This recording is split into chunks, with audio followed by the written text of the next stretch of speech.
Diqqat aholiga tezkor xabar. 3 kundan buyon pastlayotgan narx-navo yana ko'tarildi. Barcha dollar va rubl yig'ib qo'ygan fuqarolar xabardor bo'ling.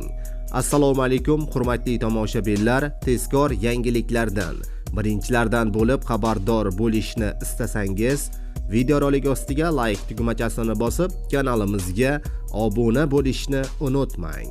Like bosgan insonni Xudoyim doim qo'llasin. Diqqat qiling, Markaziy bank xorijiy valyutalarning o'zbek so'miga nisbatan 14-may kuni amalda bo'ladigan yangi qiymatini e'lon qildi.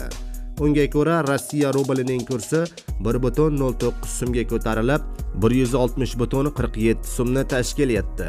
Yevro kursi 28.64 so'mga oshib, 14.367 so'm bo'ldi. AQSh dollarining kursi 39.72 so'mga ko'tarilib, 12.935 so'm bo'ldi, deyiladi xabarda.